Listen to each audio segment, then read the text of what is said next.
taos emaan sorereha behasbit awiyet umitnaki Yahweh Adonenu madir simcha bechol haaretz aser penahotcha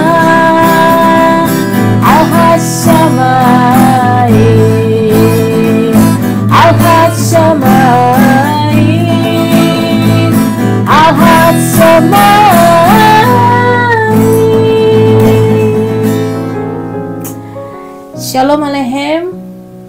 Kita ketemu lagi dalam Coffee Morning. Ya, hari ini saya mau memberikan tema tentang berakar dan bertumbuh. Ya, bertahan di dalam ketidaknyamanan. Nah, saudara yang dikasih Bapa Yahweh, banyak orang ketika di dalam mengalami pergesekan dan goncangan, orang harus memilih untuk meninggalkan, ataupun jangan dipertemukan, ataupun jangan ditemani lagi, ataupun ya putus hubungan, seperti itu. Kenapa? Karena ada istilah kita harus mengejar damai sejahtera. Apakah demikian, saudara? Nah, saya teringat dengan mereka yang ada dalam hubungan suatu keluarga. Ya, ini kita bicara keluarga secara jasmani. Keluarga secara jasmani, kita tidak bisa memutuskan hubungan pertalian darah. Kenapa? Karena kita diikat oleh darah dan daging, satu darah, satu family, ya. Karena kita punya orang tua yang sama-sama melahirkan kita. Tetapi beda halnya, saudara, dengan orang yang kita yang sesama sudah menyembah Bapa Yahweh, ya, dan di dalam kita dipersatukan oleh kuasa darah Hamasya Yeshua. Seharusnya ini harus lebih takut, ya, harusnya ini lebih dijaga dan harusnya ini lebih saling menghormati, ya. Tetapi apa yang terjadi, saudara, selama saya mengikuti Bapa Yahweh, ya, saya tidak juga luput dari kesalahan. Saya bisa menerima orang dengan berbagai kesalahannya, dengan berbagai latar belakangnya, dengan berbagai kekurangannya, ya, dan dengan berbagai strata ekonominya.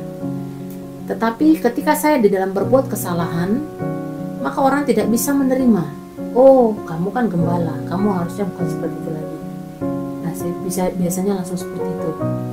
Jadi rupanya orang yang melakukan kesalahan ini karena dia belum jadi gembala ataupun orang yang memimpin, orang boleh melakukan kesalahan, gitu ya.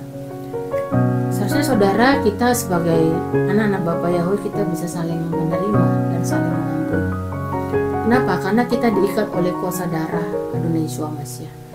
Itu sebabnya, saudara, kenapa saya setiap kali perjamuan Hafdalah itu mengangkat tubuh Hamasya yang dilambangkan dengan roti. Itu berbicara, saudara, tentang sesama tubuh Hamasya, yaitu orang-orang yang percaya kepada Yeshua Mashiach, kepada kuasa darah Adonai Yeshua Mashiach. kita mengangkat itu artinya kita akan siap dipersatukan dengan Yeshua HaMashiach. Kita dipersatukan, saudara. Kita dipersatukan oleh karena kasih dan kuasa darah Yeshua HaMashiach. Nah, ketika kita dipersatukan, kita mengangkat tubuh dan darah itu, kita sebenarnya sedang mengikat janji. Ya, mengikat janji supaya kita bisa saling bertumbuh dan juga saling berakar. Yang kedua, kita mengangkat tubuh darah ya Yeshua HaMashiach yang dilambangkan dengan borei, perihagafen atau dengan anggur. Itu melambangkan darah Yeshua HaMashiach yang telah tercurah atas kita, ya. Sehingga setiap kutuk, kemiskinan, dosa dan pelanggaran itu semua diselesaikan di atas kayu salib. Saudara perhatikan, kenapa Yeshua mengangkat roti dulu? Kenapa Yeshua mengangkat anggur dulu, baru kemudian mengangkat anggur? Yeshua mengangkat roti supaya ketika engkau menginginkan mujizat, harus ada kesepakatan, harus ada unity, harus ada sekutu di dalam sesama tubuh HaMashiach. Kenapa? Karena orang yang percaya kepada Bapa Yahweh di dalam Yeshua HaMashiach yang akan mendoakanmu, ya, membantu mengangkat engkau dan membela engkau di alam semesta, di hadapan Bapa Yahweh untuk setiap beban-beban yang sedang dialami. Jadi di sini kita harus memiliki unity dengan sesama tubuh HaMashiach Yeshua. Sampai sini dapat ya. Baru terjadi yang namanya apa? Pemutusan segala ikatan. Ketika kita mengangkat anggur, itu kita sedang berkuasa dengan ucapan kita untuk memutuskan segala ikatan kutuk, kemiskinan, belenggu dosa dan pelanggaran. Jadi pertanyaannya saudara, kenapa ya saya kerja gagal melulu? Saya terus berkekurangan. Anak saya tidak berubah. Keluarga saya tidak ada yang saya bisa menangkan. Kenapa? Saudara, coba cek poin pertama. Ya, apakah kita sudah benar-benar bersekutu dengan sesama tubuh HaMashiach lainnya? Atau saudara, ketika Anda ketemu dengan sesama tubuh HaMashiach, yang Anda bahas adalah kekurangan, kelemahan daripada orang-orang. Atau Anda bertemu, Anda sedang membahas tentang kebenaran Dafar Elohim. Ya, banyak juga loh orang yang sudah percaya kepada Bapa Yahweh senang menggibah, senang menggosip. Ya, tidak ada bedanya saudara dengan orang-orang yang tidak percaya. Ya, saya ada di berbagai dunia, di dunia bisnis, atau dunia sekuler. Saya pernah ada di dunia politik. Saya pernah ada di berbagai belahan dunia, yang pasti ya belum di dunia lain gitu ya. Saya lihat hampir sama, memiliki persoalan yang sama. Di dalam dunia bisnis atau di dalam organisasi dunia, selalu ada saja orang-orang yang dikirimkan ya, atau orang-orang yang itu suka memecah belah. Ya, orang-orang yang memburukkan sesamanya demi mendapatkan simpati dari orang yang dia dekati saat ini. Ya, itu sering sekali saudara, bahkan itu di dunia bisnis, itu semua untuk keuntungan. Tujuannya adalah untuk money, untuk keuntungan. Tidak ada bedanya saudara dengan orang yang ada di dunia rohani. Ya, mereka akan bertemu dengan yang satu dan membahas yang lain supaya mendapat simpati dari yang satu. Ya, Yeshua berkata, berbahagialah engkau disebut anak-anak Elohim karena engkau berhasil membawa damai. Tetapi jika karena kita, hubungan seseorang dengan yang lain terpecah-pecah, saya percaya, balikan saja Dafar Elohim itu. Ya, maka apa? Hidupmu tidak akan pernah berbahagia, karena engkau tidak mendapat damai dengan semua orang. Hidupmu tidak akan pernah berbahagia, karena Dafar berkata, berbahagialah engkau disebut anak-anak Elohim karena engkau selalu membawa shalom, sejahtera. Saudara, stop untuk mencari kepentingan pribadi. Stop untuk mencari cuan dengan cara engkau memburukkan yang lain supaya engkau mendapatkan fasilitas dari yang satu. Berhenti saudara, berhenti. Kenapa? Kau harus cek ke dalam dirimu. Lihat keluargamu. Berapa orang yang sudah engkau menangkan bagi Elohim? Kalau belum ada, recheck, koreksi. Yang kedua, ya, setiap orang itu pasti punya pergumulan, punya persoalan. Nah, apakah engkau akan berdiri di tengah-tengah? Ya, nggak ada saudara yang flat-flat saja hidup ini, nggak ada. Justru di tengah goncangan, bahkan bangsa Israel harus digoncang dari berbagai negara. Supaya apa? Menghasilkan Israel yang kuat, yang tangguh, yang cerdas, yang bisa menciptakan senjata-senjata api, yang bisa perang setiap hari namun tidak pernah bangkrut. Kenapa? Karena Bapa Yahweh berjanji memberikan daya tahan. Jadi kalau orang katanya percaya kepada Bapa Yahweh tapi tidak bisa survive, tidak memiliki daya tahan, saya yakin ya, imannya bukan bertumbuh ya. Bedakan saudara bertambah dengan bertumbuh, itu dua hal yang berbeda.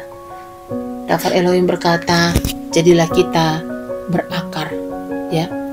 Coba kita buka Dafar Elohim ya dalam kitab Habrit Hadasa. Efesian 3 ayat ke-17. Efesian 3 ayat ke-17. Supaya melalui iman Hamasyah, sekali lagi kita diikat oleh Hamasyah, berdiam di dalam hatimu sehingga kamu berakar dan diteguhkan dalam kasih. Ya, jadi ada daya tahan, ada strengthen, ada kaim sel panasah. Supaya semua orang kudus kamu dapat dimampukan untuk memahami betapa lebar dan panjang dan dalamnya dan tinggi, dan mengenal kasih Hamasyah yang melampaui pengetahuan, sehingga kamu dapat dipenuhi dengan seluruh kepenuhan Elohim. Amin. Saudara yang dikasihi oleh Bapa Yahweh, kita harus berakar, kita harus diteguhkan. Kalau tanaman hari ini ditanam, besok dicabut lagi, pindah sana, pindah sini, pindah sono, apakah itu bisa bertahan? Saya tidak yakin. Ya, begitu badai menerpa, apa yang terjadi?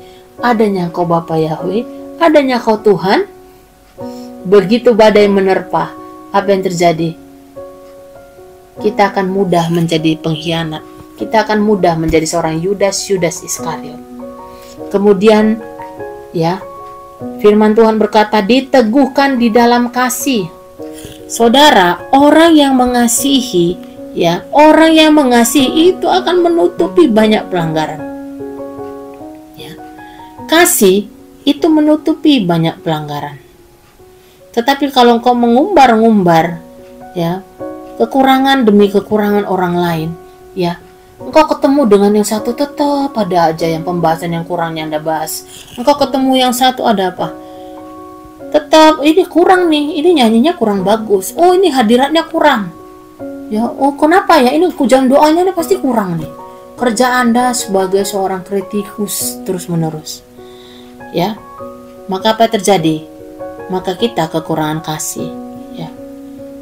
Saudara yang dikasih Bapa Yahweh, kita diperingatkan melalui para talmidimnya ya,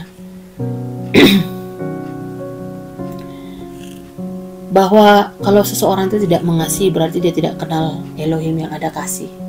Ya, begitu banyak ya kesalahan dan pelanggaran di hidup kita itu diampuni oleh Bapa Yahweh melalui perayaan Yom Kippur, melalui perayaan Sukkot, ya, Hoshana Rabbah, Sheminat Saret, dan Simchat Torah. Itu semua menunjukkan kasih dan pengampunannya. Itu semua menunjukkan rahmatnya. Kalau saya bisa menerima orang dengan berbagai latar belakang, kesalahan-kesalahan di masa lalu, kenapa Anda belum bisa menerima kekurangan dan kelemahan orang? Berhenti untuk menjadi kritikus, berhenti untuk menjadi hakim. Saudara, perbuatlah yang bisa Anda perbuat dengan kasih. Berikan apa yang bisa Anda berikan dengan kasih. Amin. Saya percaya Anda akan menjadi orang yang diteguhkan. Iman kita akan bertumbuh. Kita akan berakar. Bapa Yahweh memberkati. Keberuntungan dan keberhasilan mengikuti. Amin.